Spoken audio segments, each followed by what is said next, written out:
Please can you remind me, if you'll be so kind, staring out into space, asking God to hear my case, trying to think of all things past. How long will my memory last? But purple angel, purple angel, purple angel. Hi everyone, it's Lori La Bey with Alzheimer Speaks Radio, and I'm thrilled you can join us today. Our show today is really going to be, I think, profound. We are going to be talking with a woman who wrote Alzheimer's grief haikus. Just such beautiful poetry and very profound. I think you will be touched if you are dealing with dementia or know of someone who is, or just anybody dealing with grief and loss. I think these will resonate. But before I introduce our guest today, I just want to welcome everyone to Alzheimer Speaks Radio. If you're new to our show, we've been around since about 2011, and we are all about raising everyone's voice around the world. So if you're living with dementia, if you're caring for somebody, if you're a business professional, an author, a writer, a singer, a researcher, an advocate, all voices are welcome. So just try to reach out to me through alzheimerspeaks.com, and I would be glad to get back to you. I also always have to thank our audience, because you guys are really helping shift our dementia care from crisis to comfort by sharing the information, the tools, the resources that we share here on Alzheimer Speaks Radio, as well as our blog. So I just appreciate all your likes, your clicks, and shares, and hope that you will continue to do that. And I want to also just do a shout out to a couple of communities and businesses that I'm going to be doing some programs for. Gable Pines in Venice Heights, Minnesota will be doing an educational program on January 30th. And you can learn more about that. You can call Deb Waterbury at that 651-472-1851, and that's Gable Pines in Minnesota. We'll also be doing a webinar with the Greenhouse Project January 30th as well, and an upcoming webinar with Educate for their virtual road trip, and that will be on February 19th, and more information will be coming on both of those. Excited to have this conversation about grief and poetry and love and just the process in general. And so today I'm excited to introduce to you two powerful women who are very heartfelt and just both very special people. One is Mary Todd, who has been married to Jim for 62 years. And Mary lives in an independent living, and her husband Jim, who has Alzheimer's and vascular dementia, had moved into memory care in September of just this past year, 2019.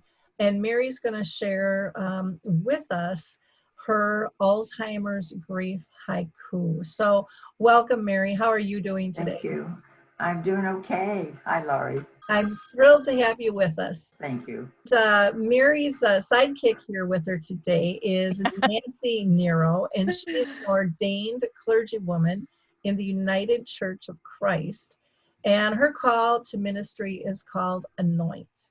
And she's an entrepreneurial healthcare ministry specializing in ancient practice of anointing in end-of-life care using herbs and essential oils. So welcome, Nancy. How are you doing today?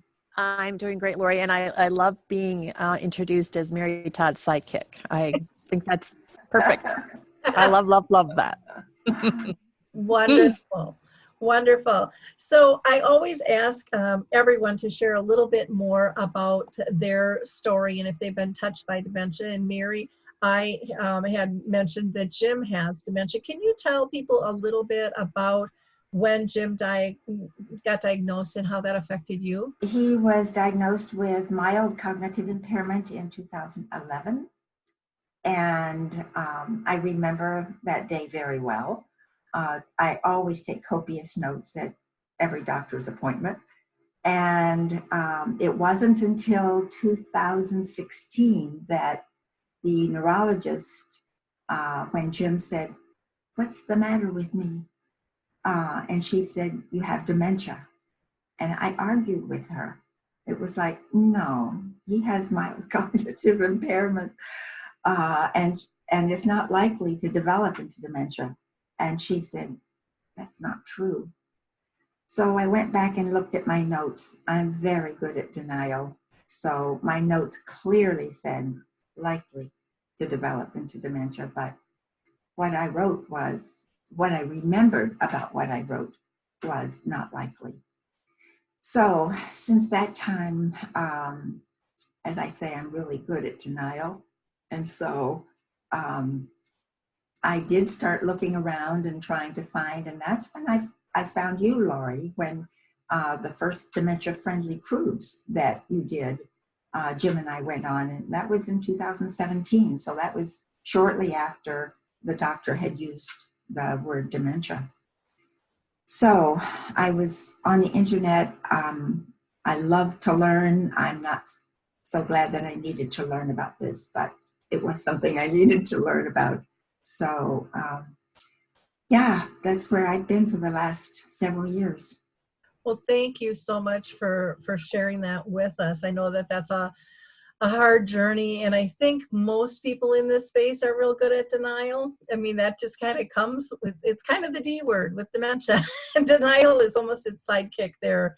And I think it's very, very common that we hear what we need to hear at the time, and we hold on tight until something else happens, where we can no longer be in denial. And it was, I still have one of my favorite pictures from the cruise is when Jim put on the gloves that they were spa gloves that he won. And I just love that picture. But it was just such a pleasure having you guys join us on that. So thank you. Nancy, how about you? Have you been personally touched with your own, family or circle of friends by dementia? I am a hospice chaplain, Lori. So I've been a hospice chaplain for 10 years now. And so in the course of the circle of hundreds of people I've cared for and their families, I've been around dementia and Alzheimer's quite a bit as their chaplain, as for families who need a chaplain, and really for the one who is in hospice care. I think it's been just an amazing gift for me to be journeying with folks who are in hospice care at the end of their life. And I think the greatest gift for me has been really being able to love on family members that need so much more care and compassion, I think, in so many different ways than other folks. So my capacity for compassion, I think, has been incredibly opened up because of the gift I've been given to be with families. Wonderful. Thank you. Thank you so much. Mary, how did the two of you come to meet? Can you share that? I'm sure there's a story back there. There is a story. So Nancy and my daughter were in grad school together in Denver. So a couple of times when I went out, Nancy and I got to meet each other. And then in 2013, Nancy, Jim and Julie, you went hiking in Utah and the Grand Canyon for maybe 10 days or something like that. And then a couple of years later, Nancy came back to New England, and they went hiking again in the White Mountains.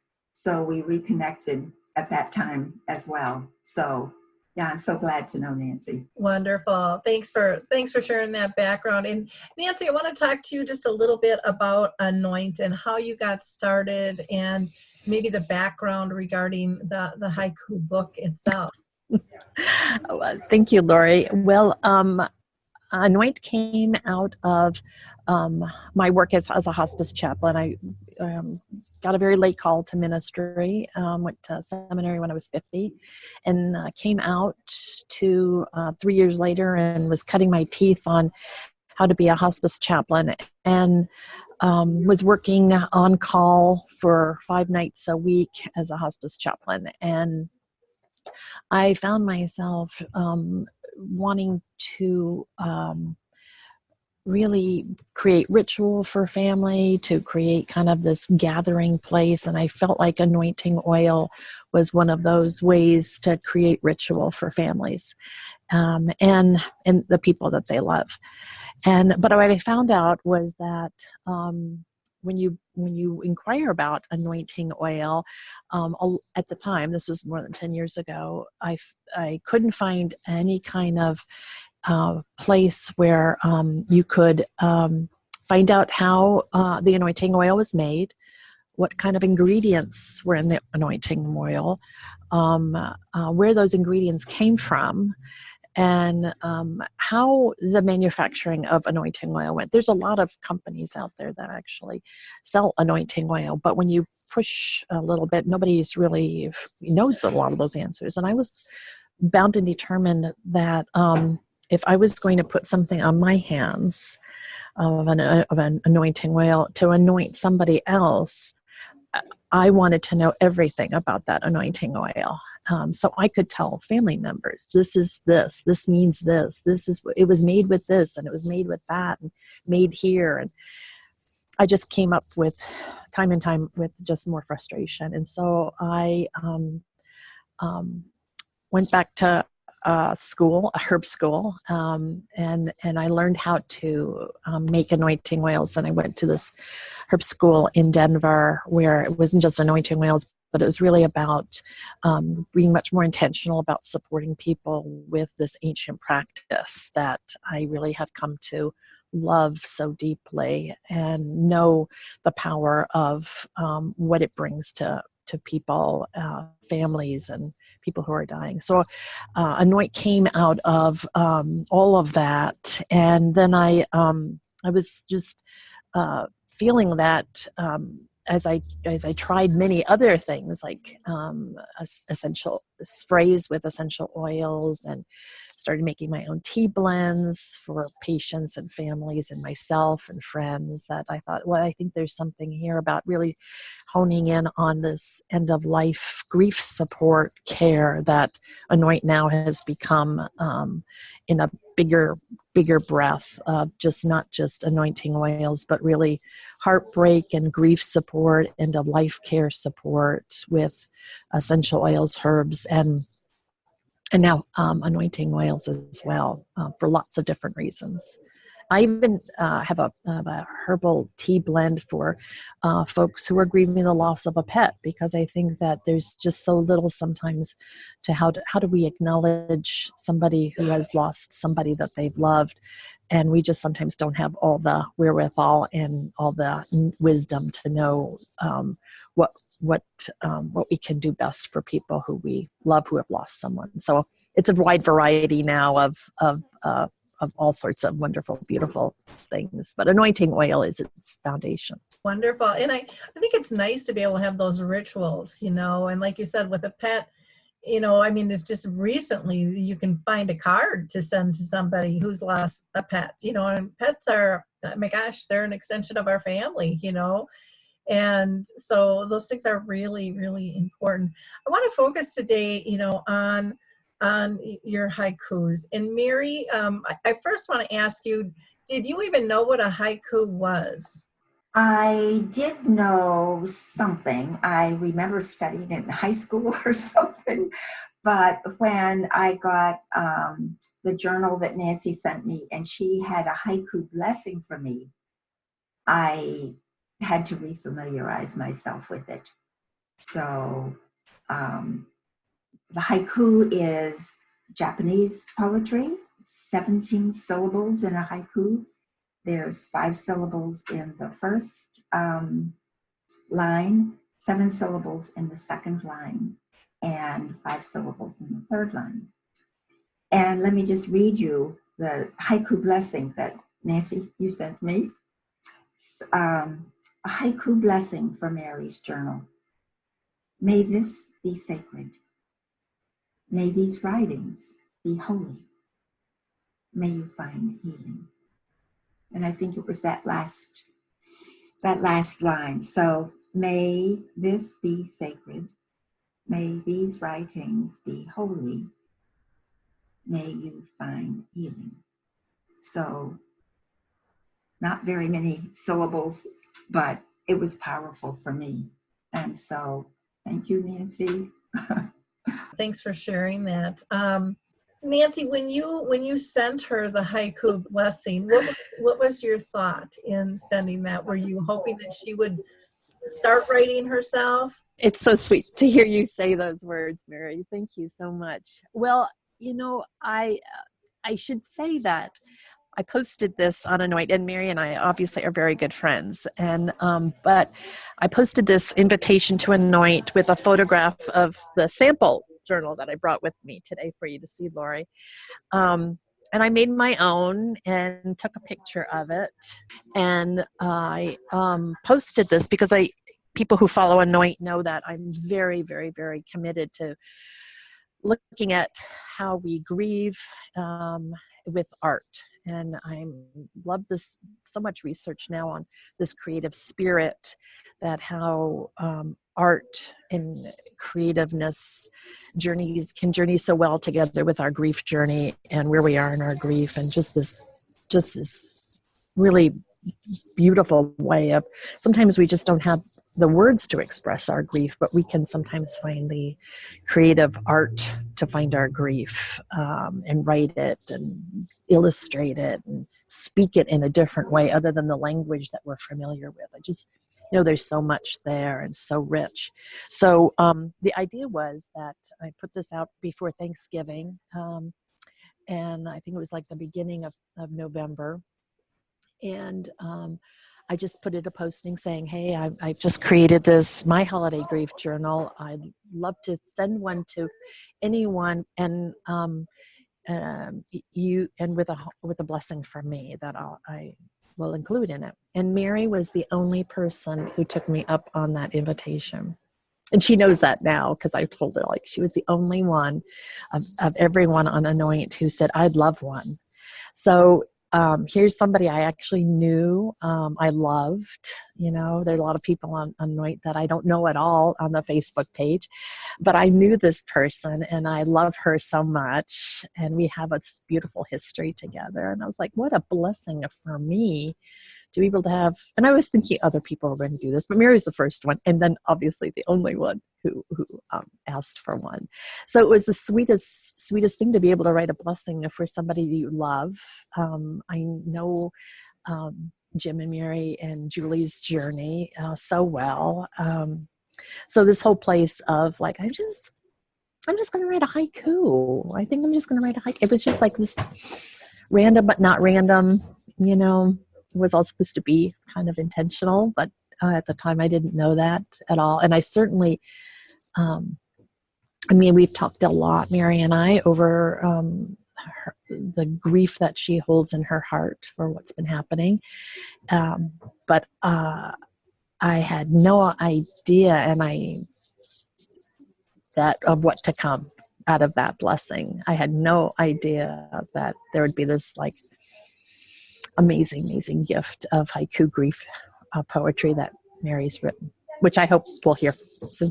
Yeah, it's quite beautiful and very powerful. And Mary, when you signed up, to receive that, did you think this is something I'm going to do, or I'm just really going to check it out, or I love my friend and I want to be inclusive? What was really behind the signing up, and what actually happened? Well, when I got the invitation, it was like, a grief journal. Oh, that'd probably be a really good idea. And I was thinking a journal like people write a journal, and I've never been good at that. And I thought, well, maybe this time. But I had no intention of writing haiku. It hadn't even occurred to me. But then Nancy's blessing was just such a blessing that it was like, And then I had, a few days later, I had a Reiki session. And Reiki is a natural healing process. And it was like shortly after that session, I might have been the next night, I woke up in the middle of the night with 2 haiku perfectly formed out of someplace. And I had a notebook by my bed, and I wrote down in the dark thinking to myself, I'll never be able to read this when I wake up. But there was enough of it there that I could read it and decipher it. And then I'm in the dentist chair the next day, and I got another couple of lines, and it was like they just started pouring out of me. So it was quite unexpected, and really quite healing. So your blessing was a blessing, Nancy. Well, I think writing is so healing. And like you said, even like when you go to the doctor, you were a big note taker, and that was, part of your process for processing information, if it was in denial or not at the time.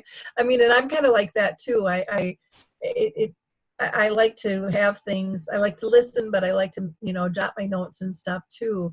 And for those two things, for, you to receive the blessing, and then even the Reiki to ignite something maybe within you even more, just adding that on. And then you being open to this, going, well, this isn't really, what I thought I'd do. And I'm just we're going to see what happens here. And then going with the flow. You have put so many powerful pieces together. Would you mind sharing a couple of yours with us right now? And when I first started writing, I would write them on the back of an envelope as I was opening the mail. Something would come to me, or on the back of my grocery list, or I was filing something 3 weeks later, and as I'm picking it up, there's one in there. So eventually I started putting them in the computer so that I could keep them like all in one place. So, gone, but not yet gone. My heart aches beyond sadness. Excruciating. Alzheimer's, you suck. Here, but not you anymore. I'm missing you so much. You in memory care? I don't think I can do that. I'll feel too guilty. And I still am dealing with the guilt, even though I had the geriatric psychiatrist and my primary care person say, it's going to be best for him. I still deal with the guilt because there are days that he's more lucid, and it was like, maybe I didn't need to do it just yet.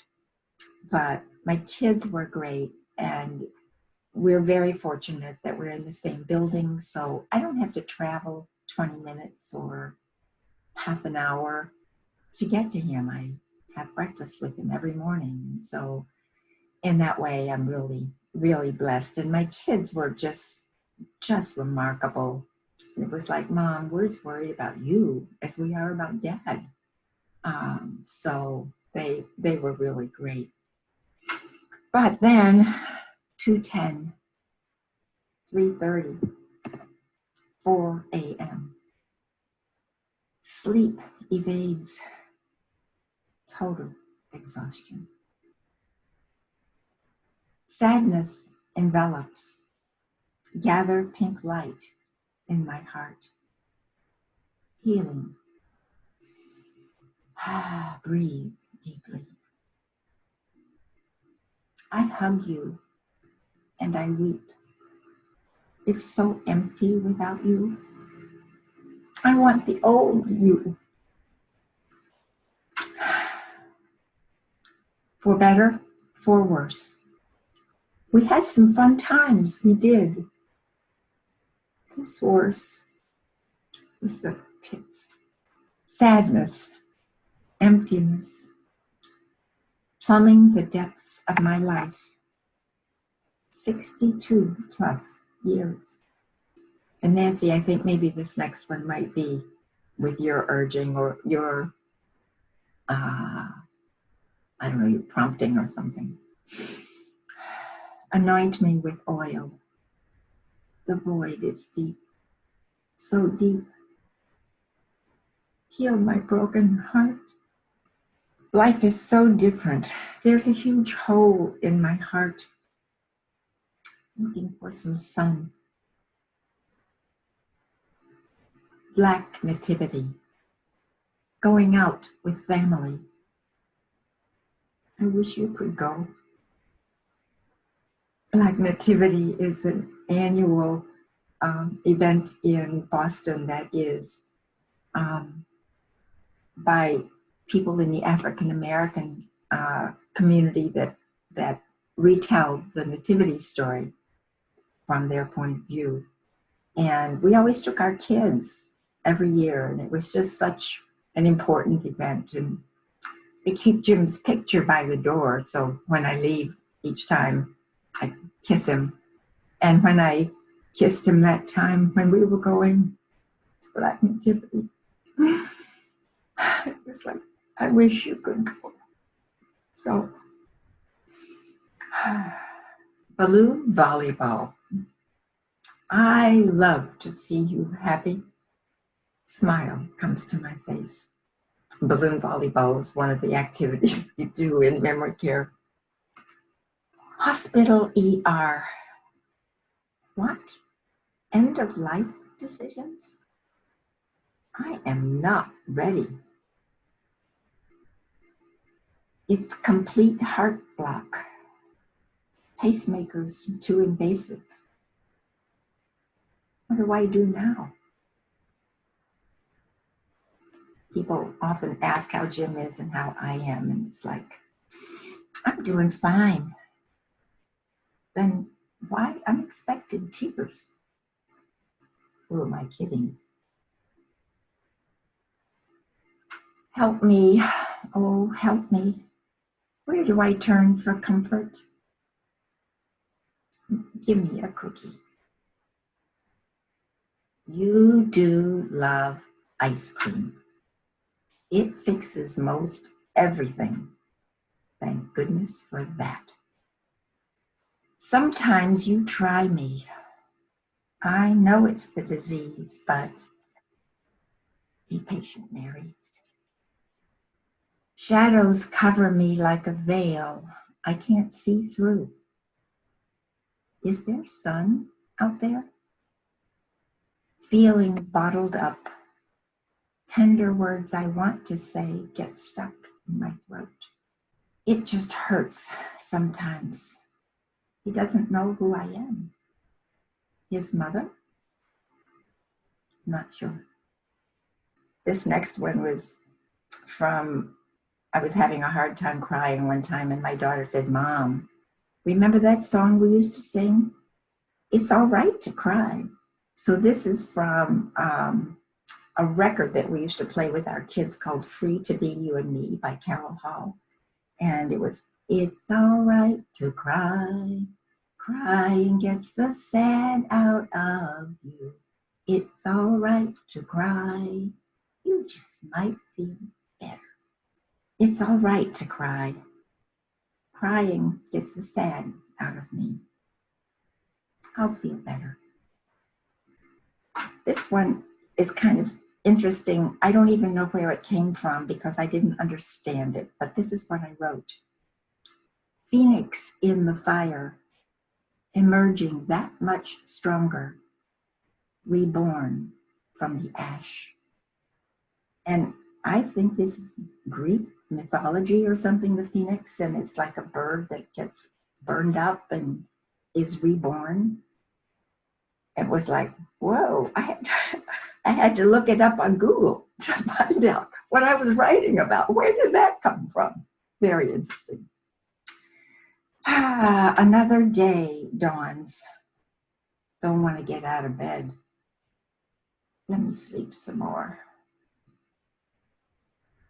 It's dementia's fault. It's not you talking. It's that darn disease. And this is a little bit embarrassing, but we were going on the Alzheimer's walk. We both had our purple shirts and we're ready to go and with a group, and I'm not feeling all that good. So I was like, just suck it up. I got my Gatorade and we went. And when I got there, someone graciously gave me their chair to sit in. And I had my Gatorade and I sat for a while. And then my daughter came and said, Mom, you don't look good. Are you sure you want to walk? And it was like, yeah, I'll walk. And so we did the short route. And shortly after we left, I found a little bit of shade and I said, I need to stop and have a drink. And when I stopped, I messed myself. The Alzheimer's walk, pushing myself, don't feel good, shit myself, damn it. Listen to body. If you don't, I'll shit on you. I didn't listen. Dementia's so hard. Where is the you that is you? I need a warm hug. Care partnering's hard. You're in memory care, and I'm still exhausted. Unexpected tears. Lump in my throat cuts off breath. I hate this disease. There's a couple of books that I have found really helpful. This is one of them, Creating Moments of Joy. And this is kind of using that terminology. This is what I want, to create moments of joy for my beloved. Grief spills out of me, stored in my cells for so long. Will it ever end? Jim was church pastor, local church pastor. And he was so good at so many things that he did. He was especially good with weddings and with funerals. He was also, did a lot of youth groups and was a DJ with youth groups and with church groups. Times of great sadness, you have the most caring heart. You touched people's lives. You were a pastor and a DJ for church groups. Your love, far-reaching. You're down the hall, distance not measured by feet. Cavernous absence. Another book that's Keeping Love Alive as Memories Fade by Gary Chapman. This has been a really helpful book as well. As memories fade, love and loyalty abound. I'm still here for you. Light a candle. Darkness overwhelms me. I need to find some light. Keeping love alive even when the way is dark. Help me find the ways. Life's so hard for you. I want to make it better. Where do I begin? Jim, God is with us this watching and waiting time. We are not alone. Could I have this dance? Anne Murray's poignant lyrics. Uncontrolled sobbing. That's one of the songs that he played when he'd do these church dances and we'd get our chance to dance. Pictures by the door. I kiss you each time I leave. Keeps me connected. This next book by Chris Germer, The Mindful Path to Self-Compassion, has also been, this was probably one of the first books that when I kept reading about self-care and knowing that I needed to take better care of myself, he was suggesting doing some deep breathing and saying that you are loving kindness. So I often sit out on the porch or on my balcony and even in freezing cold weather, just breathe in the crisp air. When we were living together, I asked Jim, would you just stay in bed a little longer so I can have some time by myself? And he likes to sleep, so he said yes. So this breathing is imagining that loving kindness is just coming into my body and slowly moving through. So I am loving kindness. And then there were many times that I'd be rolling my eyes or looking daggers and then say, Mary, come on. Or I realized that I wasn't really listening, or I'd say something and it was like, ugh. So I kind of extended this. So it was, I am loving kindness in a deep breath. I'm loving kindness in my thinking. I'm loving kindness in my looking. I'm loving kindness in my listening. I'm loving kindness in my words. I'm loving kindness in my heart. I am loving kindness. I'm loving kindness to myself. I'm loving kindness to Jim. I'm loving kindness to the people I meet today.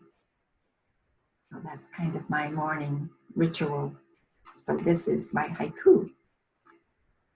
Loving kindness now in my listening and my words. Loving kindness now. I'm gonna make it. Keep plowing through these feelings. Give myself enough time. Is there a pathway? Directions not very clear. Need a GPS. Accepting what is easier said than done. I don't like what is. Remind me always to find the holy in life and to be thankful. I am numb, just numb. Don't want to feel anything. Not callous, just numb. Cried myself to sleep last night. Uninvited tears. Rest finally came. Classical music soothes and nourishes dry places. My parched soul can drink. One of the things that's been really hard for Jim to adjust to memory care is he really needs to feel useful, valued. And so they have him do different tasks during the day. And one of them is in the morning after breakfast, he erases the whiteboard and gets it ready for this day's activities to be rewritten. Erases whiteboard, much like his mind, wiped clean. Memory's not there. The sobbing tears kind, they're just under the surface, fall uninvited. And then I gathered some of my holiday ones. Gosh, the holidays were just like really hard. Thanksgiving is here. What am I thankful for? He is safe and cared for. Within 5 weeks, it was my birthday. Well, actually, it was Thanksgiving, my birthday, Jim's birthday, Christmas, New Year's, and our anniversary. So there were times when it's like, man, I'm not going to make it. Grief on grief. Birthdays, Christmas, anniversary. Celebrating's tough. I just don't have it, this decorating for Christmas. Maybe not this year. Christmas is coming. Find new ways to celebrate. It's going to be hard. And then this one was, I think I was in Michael's, and it was early in the season, and I was with some friends that were buying garland and for decorating. And I just broke down in the middle of the store, uncontrolled sobbing. Decorations in a store. Honor your feelings. Holiday grieving, sharing joys together, gone. Left with a dull ache. Advent, wait and watch. Rejoice. I just don't feel it. Help my unbelief. What can I give him this season of gift giving? The gift of presents. Do not get depressed. Will this Christmas be your last? Stay in the present. Breathe. Breathe slow, deep breaths. It's Christmas Day. Center self. Breathe in peace. Breathe out. In this darkest night, light a candle in my heart to help find the way. New Year's is coming. Grief and happiness share space. Let me choose wisely. And I realized as I was gathering some of these together, I don't have a whole lot that are like caretaking and what I call breathing space, but I've got a few here. Sitting at ocean's edge, sunshine and lapping water. My soul is nourished. The four of us meet. We share our joys and sorrows. I'm not alone. Messiah concert, nourishing tender places. So good for my soul. Taking time for me.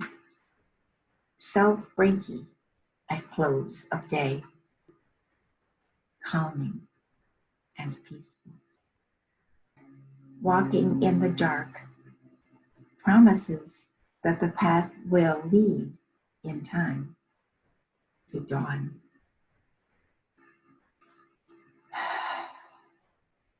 Is that enough for now?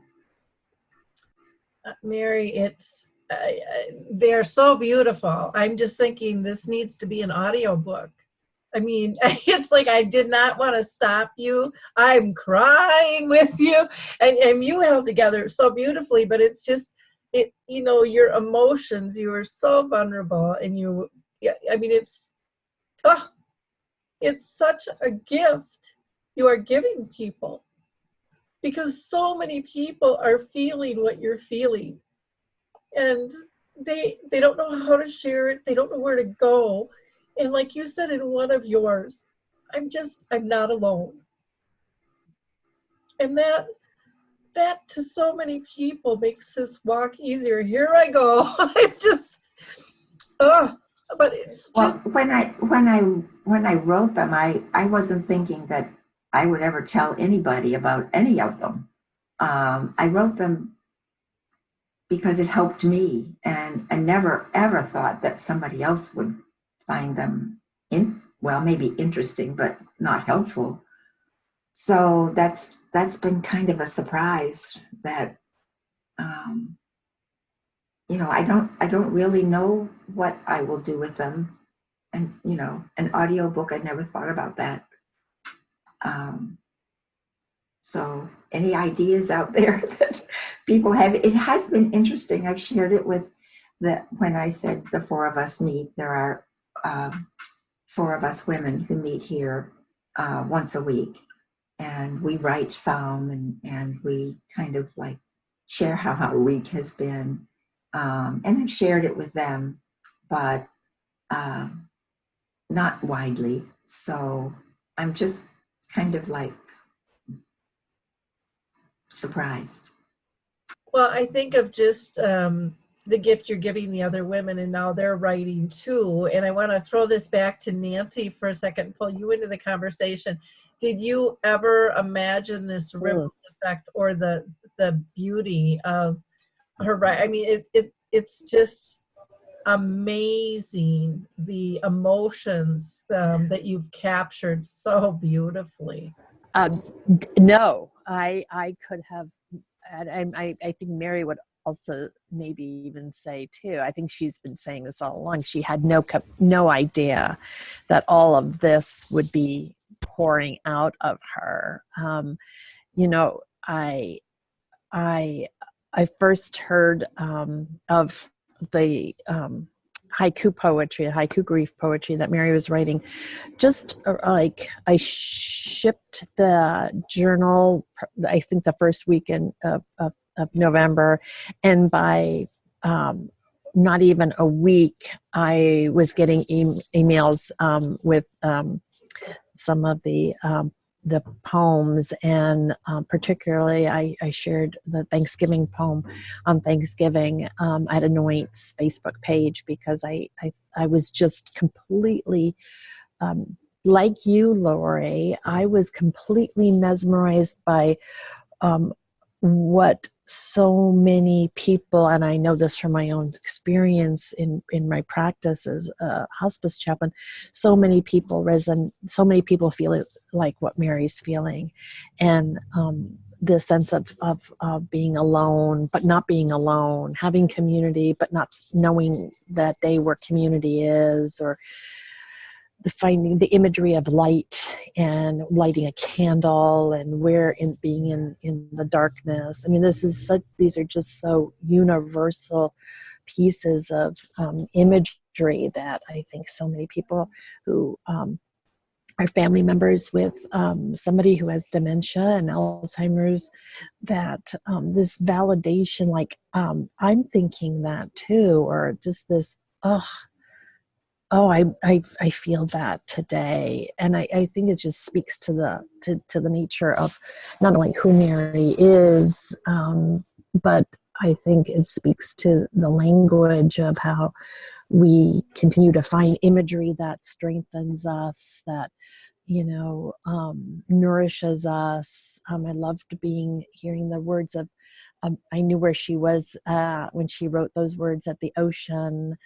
I just think there's the places where, and I love that she kind of set the tone for some of the poetry of where she was writing and how she was writing, and some of the inspiration of the events. And I think it's just such a testimony to her own places of healing in an unknown, mysterious, can't see what's coming the next day experience that she's been going through for now several years. So I think this whole idea of just all of it, and I know it's all come very fast, just, writing in the middle of the night and at the doctor's office, it's come very fast, because I think there was a lot to be said. There was a lot to be said here for a long time. And now we have language and words and poetry and beauty and this amazing gift of vulnerability that she's given us. Just will be, I hope, a blessing to so many other people. And I know we're talking about lots of other things to make this, make these poems just a presence in so many other people's lives, because I think the bottom line is that people who love someone who has dementia and Alzheimer's feels very alone and no one can understand. And yet, you know, I think Mary's words and her poems and her experiences really speak to the heart of people and families who are going through like experiences as well. And I think her words, I think, putting them together from her heart, from the deepest places of loss for her, the grief that she feels. And I know, I think this all has been a place of just being able to, you know, then be able to find your way to write these amazing gifts down. And I just love that she never thought that this would be for anybody else, but for a healing balm for her. And until we started telling her that, oh my gosh, so many people can relate to this. So many people feel alone. So many people may have people around them, you know, but feel alone in this. And you're saying, you're telling them that they're not alone. And I think that people really, I think, need to hear her poetry in ways that really bring a healing to them as well. And I think this disease, because of the nature of it, is a very lonely and alone place for people who love someone who has dementia. And she's naming that and speaking that into existence. And I think we all need to hear more of it. I too liked how, Mary, you set up where things happen, because I think a lot of times we have this belief that we have to be in control of our emotions, and it's not going to hit us at the grocery store. It's not going to hit us, you know, wherever we're at. And it does, and we stuff it down and it comes out sideways. And, you know, you've learned to just tap into that and honor it and acknowledge your feelings, and you know, jotting them down, you know, on whatever's in front of you. And I think that that's a really important lesson for us, that our emotions are something that I don't think we're always supposed to control. You know, it's our reaction that can get us in trouble. But when we're vulnerable, you know, we're not hurting anybody, and I think we're healing ourselves. For you to come out and talk about, you know, the time on the Alzheimer's walk, you know, when you messed yourself. I mean, that is such a poignant factor of how much we push ourselves and we don't listen to our body, and we know better. And then we kind of have to get slapped in the face with something like that to go, okay, no denial now. You know, I really have to look at this in a different light. And so I thank you for sharing that, because I think it will connect with a lot of people in terms of how they don't listen to their body, or maybe they'll end up with an illness themselves, or, you know, some other type of disease. I absolutely loved your meditation and breathing that you shared with us on loving kindness, and how you acknowledged that your eyes were rolling, or you might have stated something in a way you shouldn't have, or you weren't really listening, and all those things that all care partners do. And you found a way to try to, you know, get that under wraps and realign and do better, you know, have that belief that you can do better. But the way you share is just unbelievable, Mary. To me, it could be, I would go to an event where I just sat in a little pub having a glass of wine listening to you read these. I mean, I could see it almost as a play, even with background behind you and some of these things. I mean, I think it's endless. I think it's so powerful, and you read them in such an authentic voice. I can't even put words to what I appreciate that you're sharing. Oh, thank you, Lori. Thank you. It was interesting to me. I did share these with someone who is a friend of mine who's a hospice volunteer, and she asked if she could share it with other volunteers so that they would know what some of the family members are experiencing when their loved ones go into memory care. So I was like, wow, that's interesting. But you know, it is a surprise to me, and I'm grateful if it's helpful to someone else. You know, you had mentioned, you know, that Jim was a pastor, and this really is, to me, a ministry in and of itself. You know, it's such a healing process. It allows people to acknowledge their feelings that a lot of times they're stuffing. It allows them to put words and kind of magic and embrace it in terms of what it is that you're going through. You know, I don't think grief is something that we should just sweep under the rug. I think it needs to be felt. I think people need to understand it.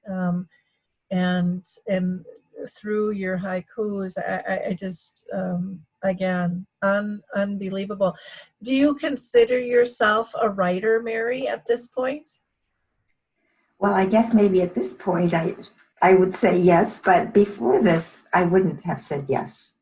And it's just like writing in a journal. It's just like good intentions, but it never happened. I never stuck with it.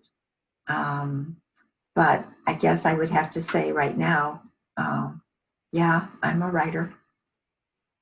Well, and one of the things that I liked about your writing was, and I think this is where some people can get stuck with writing. It's like, okay, I'm going to get up in the morning, I'm going to have a cup of coffee, and I'm going to spend 15 minutes and I'm going to write. And you let it come to you and said, no, I have to write this down. You had the intention of capturing the emotions and then allowing yourself to capture them when they came up instead of like forcing it in a routine. And to me, I think that's a really important piece. And some writers might argue with me, no, you have to sit down for 2 hours every day and write, you know. But I think when it comes to poetry and this creative side and this emotional piece, I think it gets back to what you said. You gotta listen to your body. You gotta listen to your mind. What's that chatter going on in there? It's been remarkable. That's all I can say. And thank you, Nancy. Oh goodness. You know, it's just as I said, I didn't intend to sit down to write haiku. It was your blessing from my journal that kind of like opened my heart, and it just started pouring out. And it's, you know, I'm still writing. Probably, I think because of the holidays, it was just so overwhelming that it was probably a way of coping as well as being healing. So the holidays, the holidays, and then the other worst day was the day that actually we made the transfer to memory care. It was awful, awful, awful.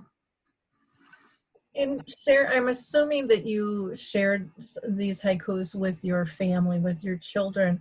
I did. What were some of their thoughts? Did it kind of open their eyes in terms of what you're really going through? Because, you know, you come off in control and you know, moms are always, you know, they got it handled. And I think sometimes kids don't understand the depths of the angst or the frustration or whatever you're going through. So what was their response? I think they recognize what's going on. They live close by, and so I've just been so blessed to have them so close. And so I think it was helpful maybe for them to know the depths of what I was going through, but they were close, and so they really did know already. So they've been very supportive. I'm so fortunate in so many ways that they've been so supportive, that Jim is so close physically. You know, it's like a couple hundred steps, but it's like, it's not the distance measured in feet. It's this huge cavern that's you have to get across. Yeah. Nancy, I mean, you just have to be so proud of her and so thankful that you sent that to her. I sure hope more people go to Anoint and try this out and have this experience and share. But what are your thoughts? Well, I absolutely have loved Mary Todd for many, many, many, many, many years. And while I'm delighted and I'm not really surprised, I think that she's actually somebody who loves the written word. Wasn't what I delight in is that this has come at such an important time in her life, that the gift of what she's able to do, just honing in on her heart and honing in on her love and for Jim, but love for so many other people. I think this is really a love story, and I've known this love story for a long, long time. And I love the family that came out of this love story, and to be able to have her be able to write all of this at such an important time such as this for her, and an expression of her love for Jim is just a gift for all of us who love her, to be able to. I probably am maybe not the biggest cheerleader. I'd like to think that I am, but I know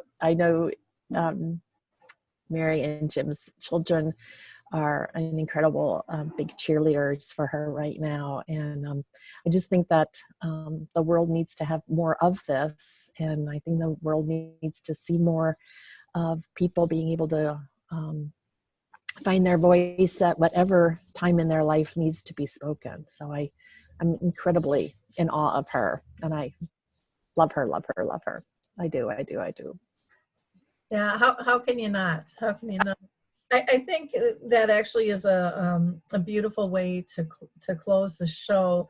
One of the things that resonated with me too, Mary, and I think will with everyone, as much as you're talking about grief, you are talking about love, because you can't have great grief without great love. They go hand in hand, and so it is a love story, and it is a powerful. Oh, here I go again. It is powerful to love that deeply. It's just, we don't see it that often in the world anymore. People don't talk about it. And what a great example you are to all of us. So thank you. Thank you. It's still so surprising to me, Lori. But I'm grateful for your gracious words, both of you, Nancy and you, Lori. Thank you so much. So I want the audience to know that you can actually download the PDF of Mary's Alzheimer's Grief Haikus. We've got the link on the blog and on the radio show. We have it in our poetry section on Alzheimer's Speaks.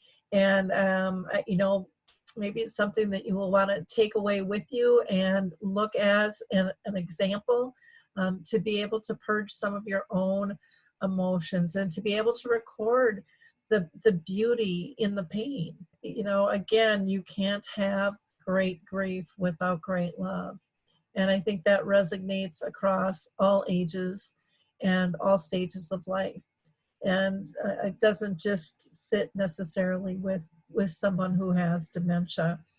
And as far as getting hold of Nancy, you can go to her website, anointjourney.com. She's also on Facebook at Anoint. And Nancy, is it okay to give your phone number out too?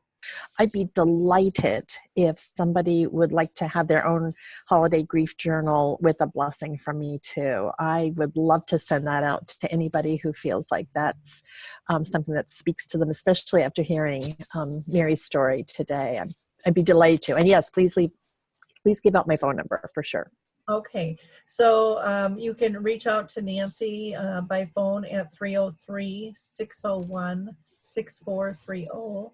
That's 303-601-6430. And you can always email her as well at nancy@anointjourney.com. And then, Mary, did you want to give out any contact information? Contact me via Facebook.